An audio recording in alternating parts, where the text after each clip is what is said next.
The Lady of the Fountain by Andrew Lang. In the center of the great hall in the castle of Caerleon upon Usk, King Arthur sat on a seat of green rushes over which was thrown a covering of flame-colored silk, and a cushion of red satin lay under his elbow. With him were his knights Owen and Kynon, and Kai, while at the far end close to the window were Guinevere the queen and her maidens embroidering white garments with strange devices of gold.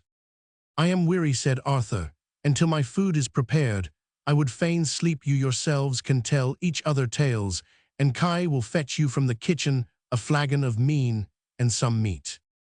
And when they had eaten and drunk, Kynon, the oldest among them, began his story.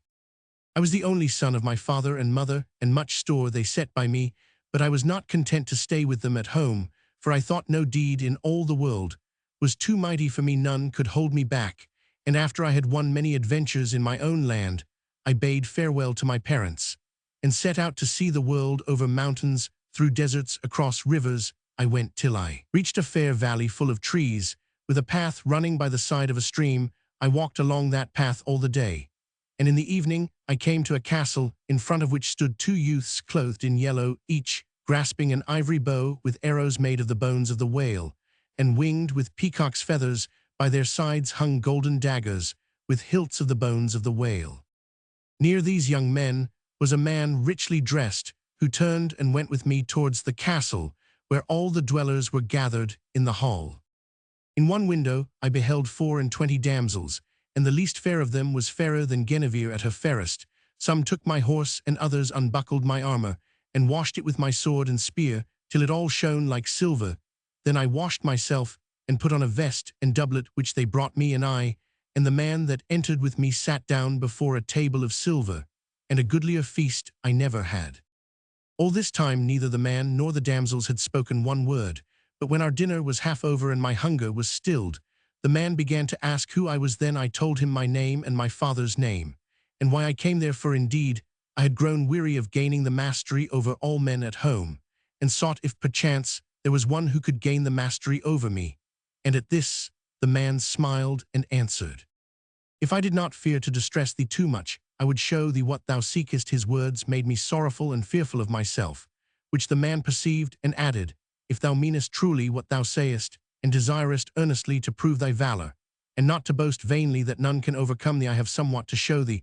But tonight thou must sleep in this castle, and in the morning see that thou rise early and follow the road upwards through the valley, until thou reachest a wood. In the wood path branching to the right, go along this path until thou comest to a space of grass with a mound in the middle of it. On the top of the mound stands a black man larger than any two white men. His eye is in the center of his forehead, and he has only 1 foot. He carries a club of iron, and 2 white men could hardly lift it. Around him graze 1,000 beasts, all of different kinds, for he is the guardian of that wood, and it is he who will tell thee which way to go in order to find the adventure thou art in quest of." So spake the man, and long did that night seem to me, and before dawn I rose, and put on my armor, and mounted my horse, and rode on, till I reached the grassy space of which he had told me. There was the black man on top of the mound, as he had said, and in truth he was mightier in all ways than I had thought him to be. As for the club, Kai would have been a burden for 4 of our warriors. He waited for me to speak, and I asked him what power he held over the beasts that thronged so close about him. "I will show thee, little man," he answered, and with his club he struck a stag on the head till he brayed loudly, and at his braying the animals came running, numerous as the stars in the sky, so that scarce was I able to stand among them. Serpents were there also, and dragons, and beasts of strange shapes, with horns in places where never saw I horns before. And the black man only looked at them, and bade them go and feed, and they bowed themselves before him as vassals before their lord. "Now, little man, I have answered thy question, and showed thee my power," said he. "Is there anything else thou wouldest know?" Then I inquired of him my way, but he grew angry, and as I perceived would fain have hindered me, but at the last, after I had told him who I was, his anger passed from him. "Take that path," said he, "that leads to the head of this grassy glade, and go up the wood, till thou reachest the top. There thou wilt find an open space, and in the midst of it a tall tree. Under the tree is a fountain, and by the fountain a marble slab, and on the slab a bowl of silver. With a silver chain dip the bowl in the fountain, and throw the water on the slab, and thou wilt hear a mighty peal of thunder, till heaven and earth seem trembling with the noise after the thunder, will come hail so fierce that scarcely canst thou endure it, and live, for the hailstones are both large and thick. Then the sun will shine again, but every leaf of the tree will be lying on the ground. Next a flight of birds will come and alight on the tree, and never didst thou hear a strain so sweet as that which they will sing, and at the moment in which their song sounds, sweetest, thou wilt hear a murmuring and complaining coming towards thee along the valley, and thou wilt see a knight in black velvet, bestriding a black horse, bearing a lance with a black pennon. And he will spur his steed, so as to fight thee. If thou turnest to flee, he will overtake thee. And if thou abidest where thou art, he will unhorse thee, and, if thou dost not find trouble in that adventure, thou needest not to seek it during the rest of thy life. So I bade the black man farewell, and took my way to the top of the wood. And there I found everything just as I had been told. I went up to the tree beneath which stood the fountain, and filling the silver bowl with water, emptied it on the marble slab. Thereupon the thunder came louder by far than I had expected to hear it. And after the thunder came the shower, but heavier by far than I had expected to feel it. For of a truth, I tell thee, Kai, not one of those hailstones would be stopped by skin or by flesh. Till it had reached the bone, I turned my horse's flank towards the shower, and bending over his neck held my shield, so that it might cover his head and my own. When the hail had passed, I looked on the tree, and not a single leaf was left on it, and the sky was blue, and the sun shining, while on the branches were perched birds of very kind, who sang a song sweeter than any that has come to my ears either before or since. Thus, Kai, I stood listening to the birds, when lo, a murmuring voice approached me, saying, O knight, what has brought thee hither? What evil have I done to thee that thou shouldest do so much to me? For in all my lands neither man nor beast that met that shower has escaped alive. Then from the valley appeared the knight on the black horse, grasping the lance with the black pennon. Straightway we charged each other, and though I fought my best, he soon overcame me, and I was thrown to the ground, while the knight seized the bridle of my horse, and rode away with it, leaving me where I was without even despoiling me of my armor. Sadly did I go down the hill again, and when I reached the glade where the black man was, I confess to thee, Kai, it was a marvel that I did not melt into a liquid pool, so great was my shame. That night I slept at the castle where I had been before, and I was bathed and feasted, and none asked me how I had fared. The next morning when I arose, I found a bay horse saddled for me and girdling on my armor. I returned to my own court. The horse is still in the stable, and I would not part with it for any in Britain. But of a truth, Kai, no man ever confessed an adventure so much to his own dishonor, and strange, indeed, it seems that none other man have I ever met that knew of the black man, and the night, and the shower. Would it not be well, said Owen, to go and discover the place? By the hand of my friend, answered Kai, often dost thou utter that with thy tongue, which thou wouldest not make good with thy deeds. In truth, said Guinevere, the queen, who had listened to the tale, thou wert better hanged, Kai, than use such speech towards a man like Owen. I meant nothing, lady, replied Kai, thy praise of Owen is not greater than mine. And as he spoke, Arthur awoke, and asked if he had not slept for a little. Yes, lord, answered Owen, certainly thou hast slept. Is it time for us to go to meat? It is, lord, answered Owen. Then the horn for washing themselves was sounded, and after that the king and his household sat down to eat, and when they had finished, Owen left them and made ready his horse and his arms. With the first rays of the sun he set forth, and travelled through deserts and over mountains and across rivers, and all befell him which had befallen Kynon, till he stood under the leafless tree, listening to the song of the birds. Then he heard the voice, and turning to look found the knight galloping to meet him. Fiercely they fought, till their lances were broken.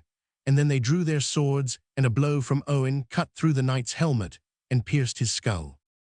Feeling himself wounded unto death, the knight fled, and Owen pursued him, till they came to a splendid castle. Here the knight dashed across the bridge that spanned the moat, and entered the gate. But as soon as he was safe inside, the drawbridge was pulled up, and caught Owen's horse in the middle, so that half of him was inside and half out, and Owen could not dismount, and knew not what to do. While he was in this sore plight, a little door in the castle gate opened, and he could see a street facing him with tall houses. Then a maiden with curling hair of gold looked through the little door, and bade Owen open the gate. By my troth, cried Owen, I can no more open it from here than thou art able to set me free. Well, said she, I will do my best to release thee if thou wilt do as I tell thee. Take this ring, and put it on with the stone inside thy hand, and close thy fingers tight, for as long as thou dost conceal it, it will conceal thee when the men inside have held counsel. Together they will come to fetch thee to thy death, and they will be much grieved not to find thee. I will stand on the horse block yonder, and thou canst see me, though I cannot see thee. Therefore draw near, and place thy hand on my shoulder, and follow me wheresoever I go. Upon that she went away from Owen, and when the men came out from the castle to seek him, and did not find him, they were sorely grieved, and they returned to the castle. Then Owen went to the maiden, and placed his hand on her shoulder, and she guided him to a large room, painted all over with rich colors, and adorned with images of gold. Here she gave him meat and drink, and water to wash with, and garments to wear, and he lay down upon a soft bed with scarlet and fur to cover him, and slept gladly. In the middle of the night he woke, hearing a great outcry, and he jumped up and clothed himself, and went into the hall where the maiden was standing. What is it? He asked, and she answered that the knight who owned the castle was dead, and they were bearing his body to the church. Never had Owen beheld such vast crowds, and following the dead knight was the most beautiful lady in the world, whose cry was louder than the shout of the men, or the braying of the trumpets, and Owen looked on her, and loved her. Who is she? He asked. The damsel that is my mistress, the Countess of the Fountain, and the wife of him whom thou didst slay yesterday. Verily, said Owen, she is the woman that I love best. She shall also love thee not a little, said the maiden. Then she left Owen, and after a while went into the chamber of her mistress, and spoke to her, but the Countess answered her nothing. What aileth thee, mistress? Inquired the maiden. Why hast thou kept far from me in my grief? Lund, answered the Countess, and in her turn the damsel asked, Is it well for thee to mourn so bitterly for the dead, or for anything that is gone from thee? There is no man in the world equal to him, replied the Countess, her cheeks growing red with anger. I would fain banish thee for such words. Be not angry, lady, said Lund, but listen to my counsel. Thou knowest well that alone thou canst not preserve thy lands, therefore seek someone to help thee. And how can I do that? Asked the Countess. I will tell thee, answered Lund. Unless thou canst defend the fountain, all will be lost, and none can defend the fountain except a knight of Arthur's court. There will I go to seek him, and woe betide me if I return without a warrior that can guard the fountain as well as he who kept it before. Go then, said the Countess, and make proof of that which thou hast promised. So Lund set out riding on a white palfrey on pretence of journeying to King Arthur's court. But instead of doing that, she hid herself for as many days as it would have taken her to go and come, and then she left her hiding place and went into the Countess. What news from the court? Asked her mistress, when she had given Lund a warm greeting. The best of news, answered the maiden, for I have gained the object of my mission. When wilt thou that I present to thee the knight who has returned with me?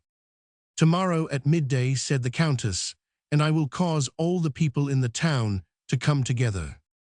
Therefore the next day at noon Owen put on his coat of mail, and over it he wore a splendid mantle, while on his feet were leather shoes fastened with clasps of gold, and he followed Lund to the chamber of her mistress.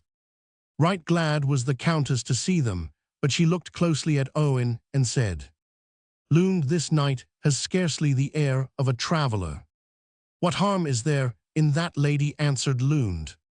I am persuaded, said the Countess, that this man and no other chased the soul from the body of my lord. Had he not been stronger than thy lord, replied the damsel, he could not have taken his life, and for that, and for all things that are past, there is no remedy. Leave me, both of you, said the Countess, and I will take counsel. Then they went out. The next morning the Countess summoned her subjects to meet in the courtyard of the castle, and told them that now that her husband was dead, there was none to defend her lands. So choose you which it shall be, she said. Either let one of you take me for a wife, or give me your consent to take a new lord for myself, that my lands be not without a master. At her words, the chief men of the city withdrew into one corner and took counsel together. And after a while the leader came forward and said that they had decided that it was best for the peace and safety of all that she should choose a husband for herself. Thereupon Owen was summoned to her presence, and he accepted with joy the hand that she offered him, and they were married forthwith, and the men of the earldom did him homage. From that day Owen defended the fountain as the earl before him had done, and every knight that came by was overthrown by him, and his ransom divided among his barons. In this way 3 years passed, and no man in the world was more beloved than Owen. Now at the end of the 3 years, it happened that Gwalchmai the knight was with Arthur, and he perceived the king to be very sad. "My lord, has anything befallen thee?" he asked. "O Gwalchmai, I am grieved concerning Owen, whom I have lost these 3 years. And if a 4th year passes without him, I can live no longer, and sure am I that the tale told by Kynon, the son of Clydno, caused me to lose him. I will go myself with the men of my household to avenge him. If he is dead, to free him. If he is in prison, to bring him back, if he is alive." Then Arthur and 3,000 men of his household set out in quest of Owen, and took Kynon for their guide. When Arthur reached the castle, the youths were shooting in the same place, and the same yellow man was standing by. And as soon as he beheld Arthur, he greeted him and invited him in, and they entered together. So vast was the castle that the king's 3,000 men were of no more account than if they had been 20. At sunrise Arthur departed thence with Kynon for his guide, and reached the Black Man first, and afterwards the top of the wooded hill, with the fountain and the bowl and the tree. "My lord," said Kai, "let me throw the water on the slab, and receive the first adventure that may befall." "Thou mayest do so," answered Arthur, and Kai threw the water. Immediately all happened as before, the thunder and the shower of hail, which killed many of Arthur's men, the song of the birds, and the appearance of the Black Knight. And Kai met him and fought him, and was overthrown by him. Then the knight rode away, and Arthur and his men encamped where they stood. In the morning Kai again asked leave to meet the knight, and to try to overcome him, which Arthur granted. But once more he was unhorsed, and the Black Knight's lance broke his helmet, and pierced the skin even to the bone, and humbled in spirit, he returned to the camp. After this every one of the knights gave battle, but none came out victor, and at length there only remained Arthur himself and Gwalchmai. "Oh, let me fight him, my lord," cried Gwalchmai, as he saw Arthur taking up his arms. "Well, fight then," answered Arthur, and Gwalchmai threw a robe over himself and his horse, so that none knew him. All that day they fought, and neither was able to throw the other. And so it was on the next day. On the 3rd day, the combat was so fierce that they fell both to the ground at once and fought on their feet. And at last the Black Knight gave his foe such a blow on his head that his helmet fell from his face. "I did not know it was the Gwalchmai," said the Black Knight. "Take my sword and my arms." "No," answered Gwalchmai, "it is thou, Owen, who art the victor. Take thou my sword." But Owen would not. "Give me your sword," said Arthur from behind them, "for neither of you has vanquished the other." And Owen turned and put his arms round Arthur's neck. The next day Arthur would have given orders to his men to make ready to go back whence they came, but Owen stopped him. "My lord," he said, "during the 3 years that I have been absent from thee, I have been preparing a banquet for thee, knowing full well that thou wouldst come to seek me. Tarry with me therefore for a while, thou and thy men." So they rode to the castle of the Countess of the Fountain, and spent 3 months in resting and feasting. And when it was time for them to depart, Arthur besought the Countess that she would allow Owen to go with him to Britain for the space of 3 months.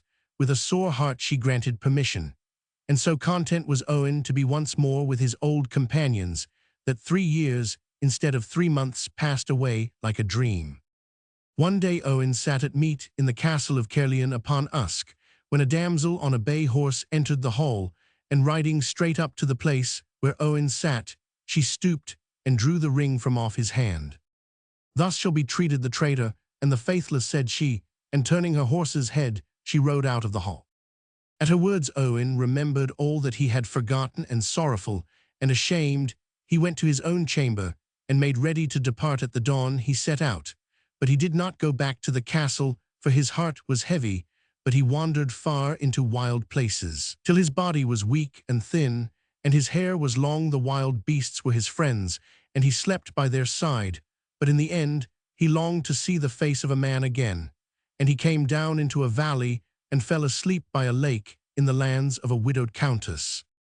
Now it was the time when the countess took her walk attended by her maidens, and when they saw a man lying by the lake, they shrank back in terror, for he lay so still that they thought he was dead. But when they had overcome their fright, they drew near him and touched him and saw that there was life in him. Then the countess hastened to the castle and brought from it a flask full of precious ointment and gave it to one of her maidens. "Take that horse which is grazing yonder," she said, "and a suit of men's garments, and place them near the man, and pour some of this ointment near his heart.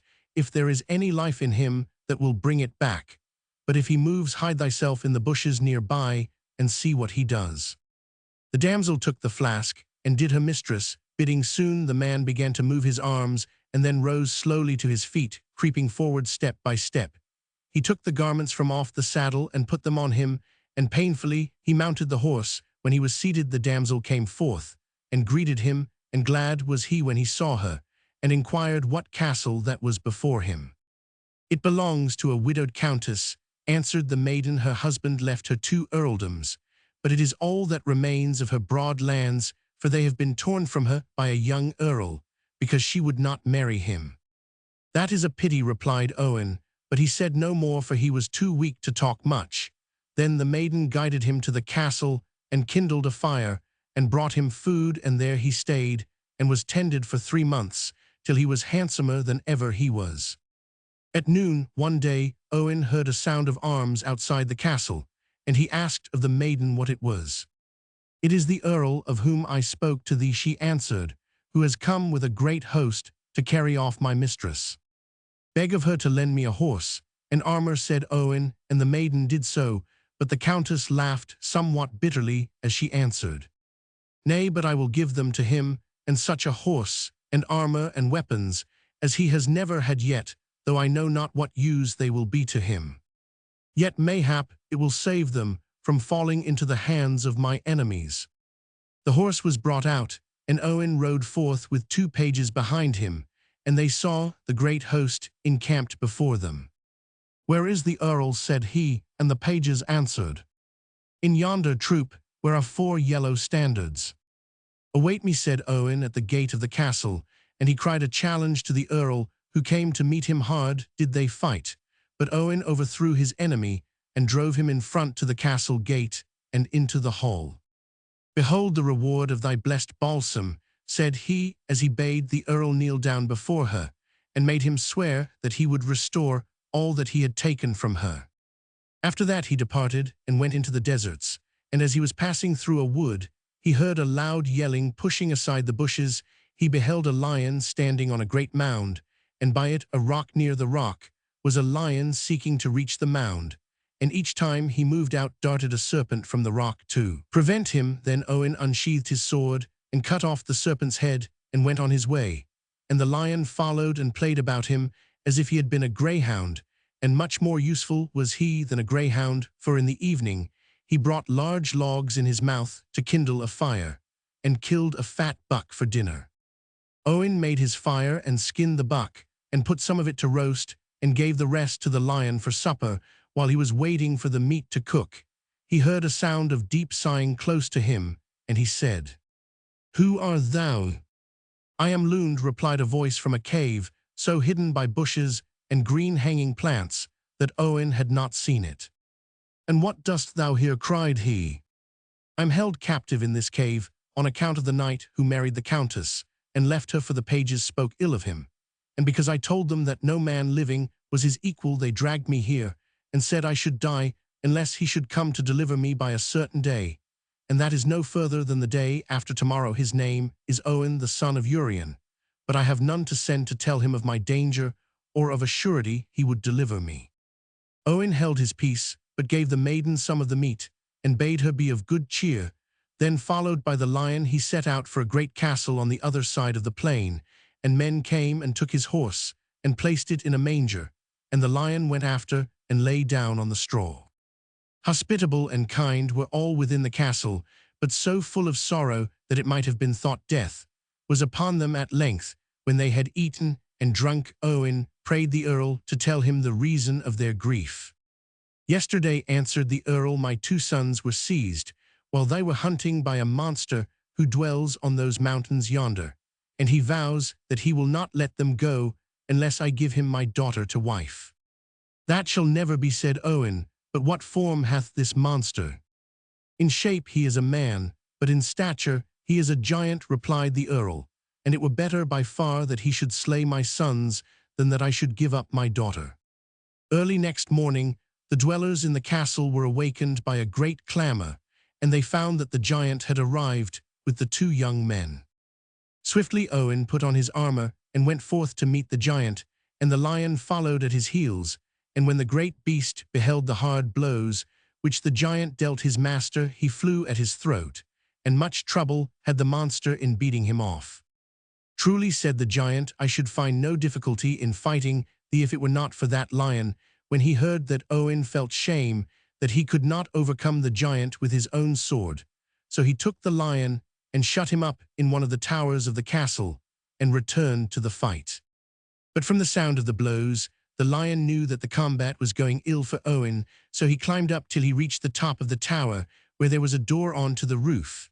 And from the tower he sprang on to the walls, and from the walls to the ground. Then with a loud roar he leaped upon the giant, who fell dead under the blow of his paw. Now the gloom of the castle was turned into rejoicing, and the earl begged Owen to stay with him till he could make him a feast. But the knight said he had other work to do, and rode back to the place where he had left Lund, and the lion followed at his heels. When he came there, he saw a great fire kindled, and 2 youths leading out the maiden to cast her upon the pile. "Stop," he cried, dashing up to them, "what charge have you against her?" "She boasted that no man in the world was equal to Owen," said they, "and we shut her in a cave, and agreed that none should deliver her but Owen himself, and that if he did not come by a certain day she should die, and now the time has passed, and there is no sign of him. In truth, he is a good knight, and had he but known that the maid was in peril, he would have come to save her," said Owen, "but accept me in his stead, I entreat you." "We will," replied they, and the fight began.